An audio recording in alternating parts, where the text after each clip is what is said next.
En ce 8 mars, et alors que de nombreux progrès restent à faire sur Terre, un domaine n'échappe pas aux inégalités entre les hommes et les femmes, celui de l'aérospatial. Mais une femme est parvenue à briser le plafond de verre.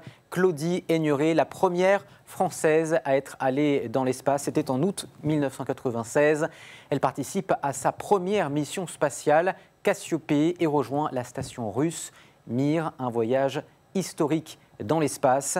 Et Claudie Aigneret est notre invitée sur Euronews. Depuis votre premier voyage dans l'espace, à l'époque, vous expliquiez qu'il n'y avait que 10% de femmes dans ce domaine. Est-ce que beaucoup de choses ont changé depuis ?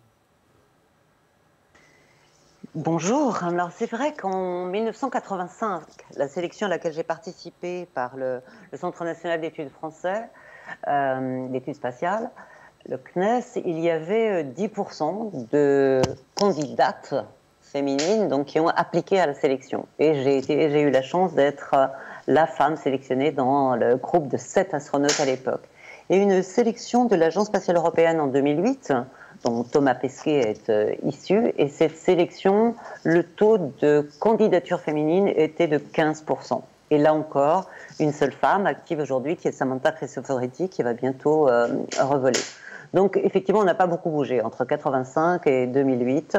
Et la sélection que l'Agence spatiale européenne lance aujourd'hui, qui va démarrer à la fin du mois de mars, eh bien, un des objectifs est d'accroître cette diversité et d'avoir une mixité un petit peu plus équilibrée qui nous amènerait, je ne sais pas, disons environ un tiers d'astronautes féminines recrutées, mais ce qui veut dire qu'il faut qu'on ait beaucoup plus de jeunes femmes qui candidatent. Et ça veut dire qu'il faut qu'on mobilise aussi les jeunes femmes sur ces métiers de la science, de la technologie, de l'ingénierie, qu'ils soient ceux du spatial, mais qu'ils soient aussi ceux d'autres domaines où on manque de femmes aujourd'hui, on manque des talents féminins.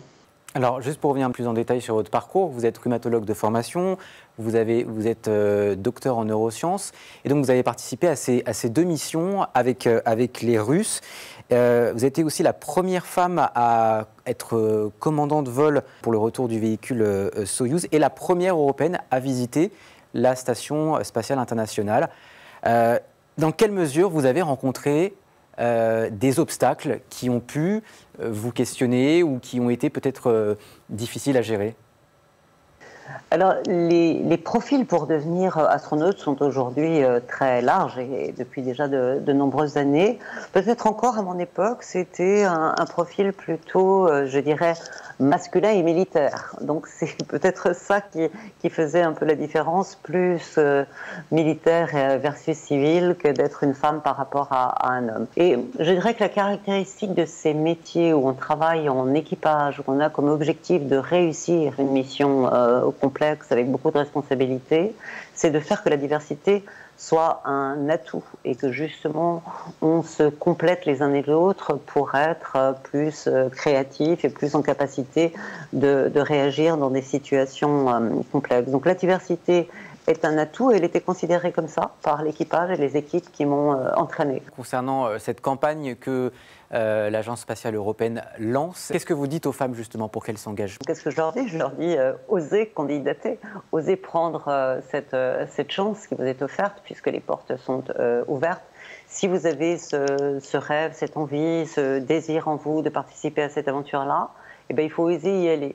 Que vous soyez complètement prête ou pas tout à fait prête. On ne cherche pas des êtres parfaits, on ne cherche pas des super-héros ou des super-héroïnes, mais voilà, s'engager dans un chemin où de toute façon, on va grandir sur le chemin. Merci Claudie Aigneret d'avoir été avec nous sur Euronews.